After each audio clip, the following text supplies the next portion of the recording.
What is up, my cutouts? Cardboard Ninja here, coming at you with more test server news. Looks as though the test server is out, which is, well, that's good. I'd love to go get on it, but I play via Steam, and so it's actually somewhat difficult for me to get on the test server because I have to remember my login account details. But anyway, let's just get into this real fast. So, they say these are the co-drivers that are going to be popping out on the test driver and their skills. Interesting stuff. I've read through this already, so this is not my first reaction. I've had about, I don't know, 4 or 5 minutes to think about this as I set up my recording equipment. So here we go. Co-driver number one, named Aggressor. They have shot spread reduced by 10%, weapon rotation speed increased by 10%, and self-destruct damage increased by 5%. The active talent is when you hit an enemy 30 times, from a distance of 30 meters and more, so basically over 30 meters. The next shot, which is the 31st, automatically activates a talent, and that talent's effect is increases damage inflicted and received by all weapons by 25% for 8 seconds. When you lose a weapon, it will automatically deactivate the talent. This is a weird talent. This basically gives everything the Gravistar perk, kind of. So long story short, if you hit someone 30 times from over 30 meters, aka you're using tap fire machine guns, you're using things like the Punisher, or maybe even Reapers or anything like that, and you hit them 30 times from over 30 meters, all of a sudden now you do 25% more damage. The downside is your guns now take 25% more damage, but you have that reduced shot spread. Weapon rotation speed. I don't know how useful that's going to be over 30 meters. That doesn't sound too useful. I mean, that will work with a Reaper because you need every bit of rotation speed you can. But other than that, self-destruct damage is kind of irrelevant because, again, this is trying to buff you at 30 meters and greater. Interesting co-driver. Tankman. This is a worrisome character. Step 1, generator explosion power decreased by 20%. Ignore that. Armored car's durability increased by 5%. Good. We have several co-drivers presently that are going to be removed that give you 5% more durability. This is your go-to guide to get that back. Power penalty from movement parts decreased by 10%. Those three things alone make this guy trash. It's like, whatever. Skip, right? Active talent. This is where things get a little interesting. Talent charges after the enemies hit your vehicle 3 times. At least 1 second must elapse between hits from one enemy. So this means that if you're taking hits from multiple enemies, you can get this charge effectively immediately. 3 different men shoot you, instantly gained. If the same person shoots you, it's going to take that 3 seconds to activate. 3 seconds of concentrated fire to activate. With that said, what activates is you just gain 30% damage resistance for 4 seconds. Now, there's a reason why this is a little busted. Just a little bit. I'll go into damage resistance mechanics later. They are not as high as you think they are. 30% is not 30%. It's closer to 24%. A little bit lower than that. Doesn't really matter. Let's skip past all of those things for now. This stacks with ongoing damage reduction linearly. Well, not necessarily linearly. I really have to explain that later. But long story short, this is going to stack with things like the call, which can give your entire build 30%, air quotes 30%, which is 24% damage reduction. With 3 drones, right? And then in addition to this is going to stack with the Ermac, which gives 30% damage reduction after your cabin takes damage. Hint, hint. Sound familiar? These things seem to stack with each other very too well. This is going to stack with things such as the Averter, which gives you 30%. Again, not actual 30%. And so on and so forth. So Tankman, that active talent means taking hits has become a lot safer for people who run this cabin, and it will be remarkable how it stacks with how it's going to end up stacking with other damage resistance in the game. Also, remember, this will stack positively with things that give you more hit points. So if you have a fusion on your cabin that gives you 10% more hit points, that is going to work very well with damage reduction. You always want like 2 types. You always want that overlap of hit points and damage resistance as they stack with each other multiplicatively. So Tankman's going to be pretty busted. I know a guy out there named Rotfish Bandit who's going to love this change. He's going to use this on his worm builds, his Ermac worm builds, and get even more damage resistance. With this perk, right now, true damage reduction, as in the actual percentage of damage reduced, can only get to about 48%. That is an Ermac using a Averter cabin, Averter on the cabin. And those things combined when fully stacked, will get you to about 48 or something percent. With this, you can actually break the 50% damage resistance with this, with Tankman. Yeah, that's going to be busted. Stack hit points with that. Let's assume that you have, I don't know, 4,000 hit points. Add an additional 2,000 hit points because of damage resistance. Also, this can be even higher. Sorry for like belaboring this point. This is going to be your entire vehicle is going to gain that damage resistance, meaning that yes, you can look at your numerical hit points based on your cabin, but in reality, this is going to increase the durability of all your parts simultaneously. And again, if you use something like, oh, I don't know, the Colossus to improve your movement parts by 25% more hit points, you're going to have a really tanky build. Like blowing off parts, trying to get to the cabin in the first place, dealing damage to the cabin, it's going to be a nightmare. Tankman. Thankfully, these are trash. These two things, trash. Except for this. Well, I guess Armored Core durability is going to stack in there as well, multiplicatively. But other than this one, everything else is kind of trash. Really, really strong. Sniper. Projectile speed increased by 5%, spread reduced by 10%, and massive ammo pack reduced by 20%. Active talent, which is long range shots, increase damage of all weapons by 7%. Don't know what long range is. It doesn't say. It doesn't say 30 meters or greater. It doesn't say 50 meters or greater. It just says long range shots. However, you can get 7% more damage, stacking up to 4 times for every single time that you hit them. But every time you miss, you lose all of your charges. So you have to land repeated, consistent shots to get this damage bonus. But that's a lot of damage. Anyone know what 7 times 4 is? That's like, what, 36% or something like that? No, wait. That's wrong. 28%? Yeah, that means that most you'd be rocking 28%. Which is good damage. 28% more damage on a Scorpion. That isn't terrible. But that implies that you're able to land your entire volley in order to achieve this. Though it does say each hit on an enemy.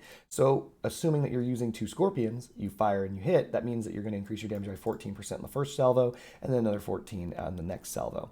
If you are using Toadfish, you can instantaneously get this damage bonus on the first shot, and the entire second volley could just do boatloads more damage, provided you land every shot. Any miss at all will reset this damage bonus, and also you lose charges over time. I don't know. Sniper seems interesting, but long-range shots are undefined, so that has to be defined before I put any level of judgment on this. Also, they seem to be stacking or taking perks that you find on cabins and putting them in these passive skills, such as the massive ammo pack reduced by 20%. That's not something you find in a cabin necessarily, but that's rather specific. Sniper could be interesting. I don't know if I'd use that personally because some of these other guys are very strong. Infiltrator. The visibility range of your car's silhouette and stealth is reduced by 10 meters, not 10%, 10 meters. That's pretty damn big. Invisibility modules recharge 10% faster. Okay. We all know how I feel about invisibility. The maximum cabin speed is 5 kilometers an hour higher. Neat. So for those of us who don't know, this is a perk that currently exists on multiple co-drivers now, but they are specific to specific cabins. This is a universal cabin increase. Could be useful if you're using, I don't know, a heavy cabin right now and trying to maintain that 90 kilometers an hour in a heavy cabin while using Hans. Active talent. If you stay close to an enemy for 1.5 seconds without taking damage, your outgoing damage, which is to say all your damage by all your weapons, is increased by 25% for 5 seconds. So in effect, what this means is whatever close to an enemy is, we don't know what that is. I'm going to assume 30 meters or closer. If you manage to get near an enemy at all, it doesn't even say you have to be cloaked. If you can get near an enemy and just be near them for 1.5 seconds without taking damage, all of a sudden for the next 5 seconds, your damage jumps by 25%. That's a very interesting thing because this could stack with something called the Ghost. The Ghost cabin, which already has a speed of like 70, goes down to 75, which is not terrible. You go invisible, which is, the whole thing of the Ghost. You gain 20% damage from the Ghost. You gain 25% damage from this perk. You could actually end up wrecking some face. I don't think it's very good, but it has some niche situations where if you are not the primary focus of your enemy, like let's say you don't even need a cloaking module, you just run this, even though you should definitely have a cloaking module, you can end up like in the fray, but not the primary target, and then just gain the 25% bonus damage. This is going to stack with things like the Howl. So sneak in with the Howl, all of a sudden you're ramping up to the Howl's plus 20% damage bonus, but you also get that 25% damage bonus burst. Really interesting. Infiltrator. The Rogue. The durability of all movement parts increased by 10%. Armored car tonnage increased by 500. And the vehicle is less affected by the slowdown effect of Tesla cannons. So for those of us who are wondering about the Master Jack builds, many people use Master Jack in order to eke out that 500 kilograms, so they can maximize their, their build. Well, the Rogue gives you that. Active talent.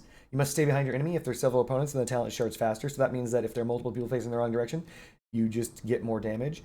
And it disables if you drive away from enemies. However, the effect is 15% damage.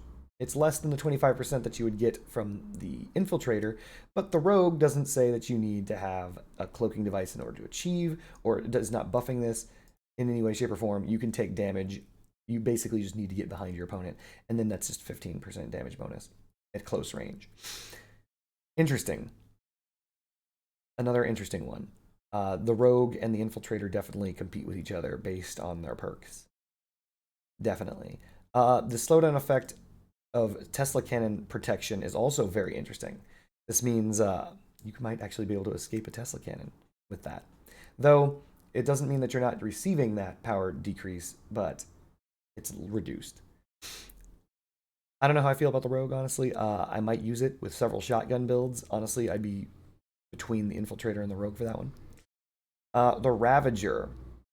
This is your drone guy. Durability of all drones increased by 10%. Drone activation speed increased by 20%. And the delay before the drone attacks its first target reduced by 10%. The active talent is, after being close to summon drones for 6 seconds, again, it is air quotes close. You have no idea how close is. The talent does not take into account being near quadcopter drones. So basically, you don't get this with quadcopters. Quadcopters are on, they're just assed out. There is no perk available on any of these co-drivers that's going to affect the quadcopters. This is because of the fact that you will always be near your quadcopters. The effect is increasing the damage dealt by drones by 20%, drones and turrets by 20% for 4 seconds. The range of the talent is very limited, so you need to stay as close to your drones and turrets as possible. So basically, you have to stay right next to your stuff to get that 20% damage bonus. If it's very limited, I'm not seeing this to be very useful, other than the drone increases to the activation time and durability. But I think it's better than what we have right now for drones, so yeah, there you go. Sorry, quadcopters, you're asked out. Though, it doesn't say here that you can't gain these bonuses for your quadcopters. It just means that you'd have to drop a different turret and the quadcopters could then be buffed. You'd have to be near that other turret. Operative. Weapon spread while moving reduced by 15%. This is the Jade buff, the final tier of Jade, currently. Radar active range increased by 10%. Shrug. And armor car power increased by 10%. This isn't bad. Power increase. Ooh. That's for your hovers. Active talent, you need to keep the enemy within your sights for 2 seconds. Taking damage resets the effect of the talent. So basically, you have to look at them but not be shot. Weird. After...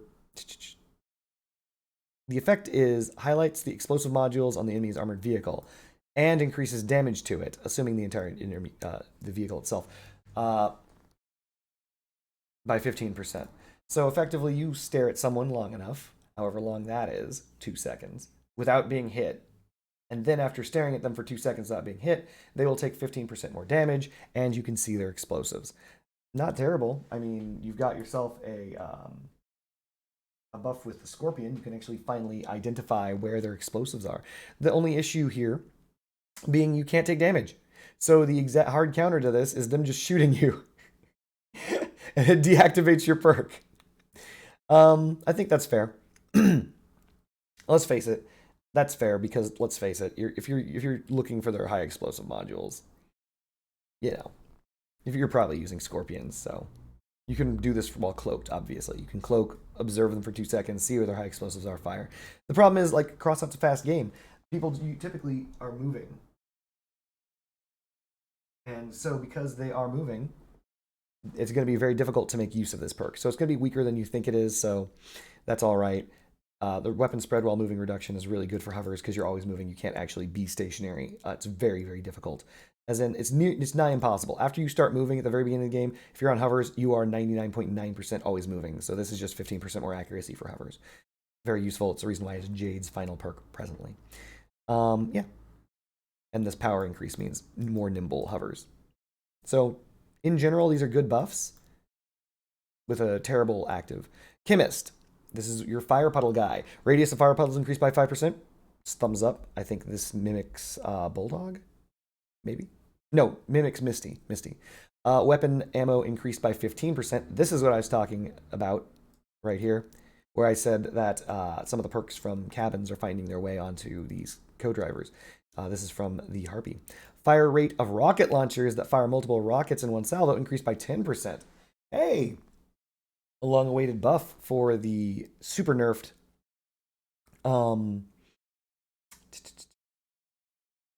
Dang it, I cannot remember for the life of me remember the name of that thing. Cricket. The cricket. This is a pretty big cricket buff. Active talent. When you hit people, blast radius and damage increases.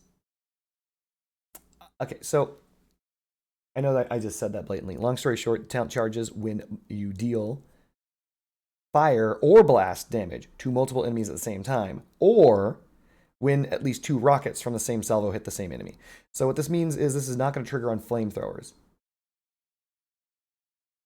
Actually, in fact, I haven't seen anything that directly buffs flame. Everything has been universal damage buffs. So, except for this guy, which is supposed to buff flame, but it doesn't. He doesn't buff flamethrowers. He says that when you deal fire to multiple enemies at the same time, which is going to be nearly impossible to do with flamethrowers. So this is basically only for the incinerator or mandrake. This increases the blast radius of projectiles and the damage that you deal. It doesn't say how much damage that you gain or the radius that it increases. But for those of us who don't know, this is very similar to the perk that is on the Locust, for example, and the Pyralid, where if you manage to hit with a salvo, your next salvo's blast radius goes up. So you have to hit more than one time or hit more than one person in one salvo. So if you fire a cricket barrage into 2 men, and you hit one guy once and hit the other guy once, that will trigger this perk, according to the way this is written. Or if you just fire all of them at one guy after the second rocket, you're just going to be, you're just going to be poning down. Believe it or not, this is a huge buff to the waltz. This is actually a really, really, really strong buff to the waltz. I actually like the waltz a lot, and this could dramatically increase the waltz's damage, increase the rocket salvo speed by 10%, and if 2 rockets from the same salvo hit the same enemy, blast radius increased, projectile damage increased. So that ain't bad. How do I feel about the chemist in general? Pretty good. I think that now there's going to be a lot of different options for fire dogs. Fire dogs aren't limited to just Misty. For example, you might want something else instead of just running Misty. For example, you could use Tankman with a fire dog. That way that you can get in and stay alive so much longer. That's pretty good.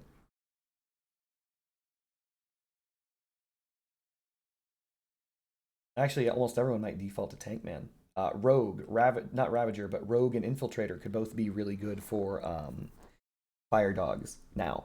Things like that. I think that's what they were aiming to do, so that there's not just one co-driver for a weapon type.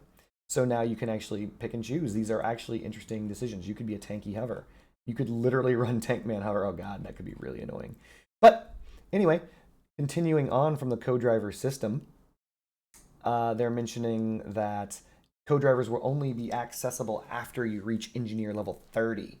So if you are engineer level, 29 right now, and you've been making use of the co-drivers available to you, they're taking that away from you until you reach level 30, at which point they'll give you a co-driver, I believe, and any co-driver progress that you've made so far will, of course, be stored.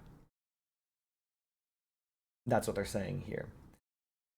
Additionally, balance tests. Hey, look, it's the master cabin. So here's how they're going to attempt to change this pile of trash. The cabin type changed to medium. Okay, I'm with that. Yeah, it doesn't so without even reading anything else here. Yeah, bare minimum, master cabin should not be a light cabin. It's terrible. Cabin changed to medium. Power score reduced, and there's a reason for this. For those of us who do not know, light cabins suffer from power score inflation. The power score is reduced from 24 to 2100. The max cabin speed reduced from 95 to 75. Now I know it's a medium cabin, so it's got to have its speed reduced. because it's medium. 75 is not a good choice. That's not a good look. It's not a good look.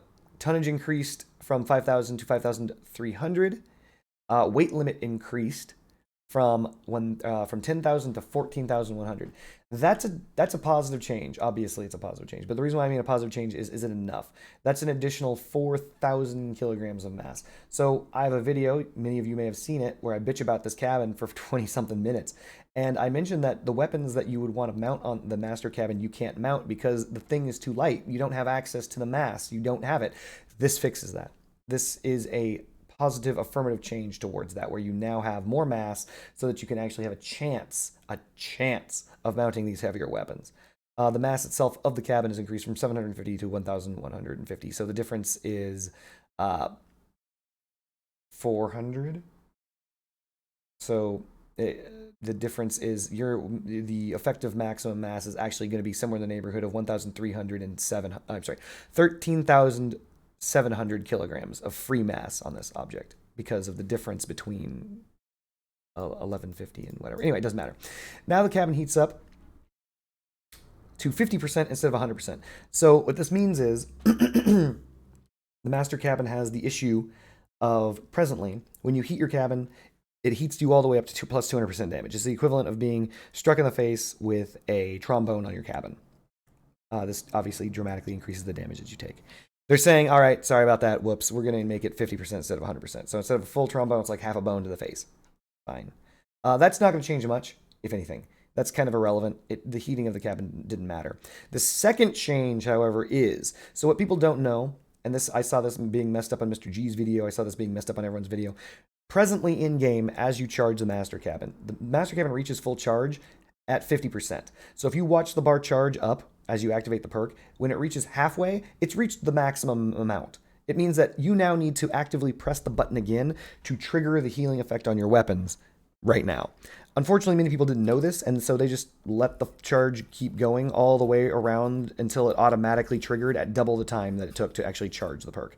This made it feel worse than it was because it was already, don't worry, it's bad. It's bad. I'm not going to come back on it being bad, but it was exacerbated. It made it much worse because people didn't know that their weapons weren't being healed. They just sat around fully heated, but they didn't actively choose to cool themselves off.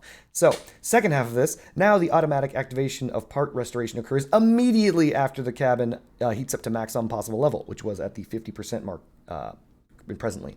You can still turn off the cabin heating manually at any time, meaning you can cut the healing short, but you shouldn't necessarily. So long story short, this is going to seem as though the master cabin is being activated twice as fast, and automatically it will be. So for those of us who were not activating the button manually with our hands, this is actually just doubling the speed because most people were just letting it rock because they didn't know they had to activate the button again to get the healing effect.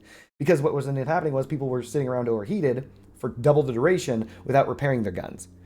According to their comments, they said the form factor didn't fit light, considering it's not very high weight limit. Choice of weapons that could be mounted on the power nose was severely limited. Yeah, I said that in a video and just now. An increase in tonnage and weight limit along with changing the cabin's type to medium will help correct the situation. True, and decreasing the maximum heating level will make using the perk faster and easier and safer. Yeah, true. The autonomous drone, the Vulture. This is a terrible weapon right now. It is very bad. Let's see what they're changing. Target acquisition time reduced by 19%. So basically, instead of firing the Vulture in and everyone watch it, and then they look at it and it just sits there in the air and then people drive away from it, instead it activates. There's a chance that it'll actually do something cool. The drone's flight speed increased by 5%. This is funny because it kind of needs it. I've actually seen people outrun the drone. They just W key away from it and the drone never reaches them. So you can literally drive through a Vulture zone and never take damage and watch the thing explode behind you in midair. Enemy detection range increased by 17%. That's huge. That means that it will actually have a chance of catching people. So far, so good. Cooldown time reduced from 13 to 12 seconds. Whatever. Explosion radius increased by 80%. Okay. So that doesn't sound... Oh, blast damage reduced by 53%. There we go. There it is. Periodic damage increased by 33%. So right now, the thing burns into your build for like 80 or something. I can't remember how much damage. Like 33. I think it does 3 ticks of 33 or 2 ticks of 33 before it explodes. But now it says the drone now deals periodic damage 5 times before it explodes. So I hope that means that it doesn't increase the time it takes to explode, but it deals 5 hits. So it's like 1, 2, 3, 4, 5 instead of 33, 33, explosion. Instead it should be like 33, 33, 33, 33, the explosion. Comment. These significant changes are implemented in order to rebalance the way the drone deals damage. It used to deal significant damage, but due to the small explosion radius, the enemy could only use a couple of parts. Now the explosion radius has been significantly increased and it's become necessary to reduce the drone's blast damage in order to maintain balance. Yeah, I agree. I think that its blast damage right now is terrible. It meant that, so right now the Vulture truly only is like a single target weapon. It's like it will land on someone's build and pick a part on it specifically and destroy that one part because the blast radius I think was 2 pins. Um, and also combine that with the fact that the Vulture, as silly as it is, only targets components. It actively avoids the cabin, components, and movement parts. So this means that if you have a guy who's on the ground, and this is real, this has happened to me. I wish I had video of this. I was firing vultures at a guy who was literally down to just 2 wheels and the cabin. I fired 2 vultures at him. He couldn't move, landed right next to him. The vultures targeted. I'm like, so far, so good. Here we go. Each vulture targeted a different wheel. Both exploded. He lived. It took me 6 vulture drones to kill that man. He was just a cabin. 2 didn't die. 2 didn't die. 2 finally died. Vulture's very, very, very hilarious a weapon. It's a hilarious weapon that is exceptionally bad. I have vulture kills. I've killed people with vultures. I don't know what I hit. They must have landed on generators or something like that. But barring those miracle generator shots, vultures are exceptionally poor weapons. So, can't wait to see what this changes. The reduced damage means that they won't be able to strip weapons anymore. So when you guys remember, you guys may recall when they were being shown off in the battle pass and the way they are presently even live in the current live servers. If you shoot vultures on the top of an enemy, and that enemy has their weapons on the top of their build, it will destroy them. And I don't care what weapons they are. The damage of the vulture is actually remarkably high right now. So 2 vultures landing on any weapon, just about, unless it's a kaiju or maybe mastodons, it's going to remove them because 2 of them combined does over 800. It does well over 800 damage. It's like 870 something damage or something like that. So this is reducing that damage by 53%. So the damage is going to come down like 400, but it's going to have a massive blast radius, or at least, well, hold on. It's already 2 pins. 80% of 2 pins. let's do the math together, Chad. 80% of 2 pins, 100% would be 2 more pins. So this is going up from 2 pins to basically nearly 4 pins. So that's, well, I mean, that is a radius. So technically that is big. The blast radius should be, so it's going to be like, yeah, this is like being hit with a Phoenix. That would make the Vulture basically like the Phoenix now in blast radius. That's not bad. The damage is worse and all that stuff, and it can still be shot off like the Phoenix, but there you go. It's like a Phoenix now. All right. Anyway, I don't want to take much more of your time. You can get on the test server and test all this stuff out this weekend, starting today, and then tomorrow, and the day after that. And then after that, I believe the game it's going to be released into the game. So those are my thoughts. Peace.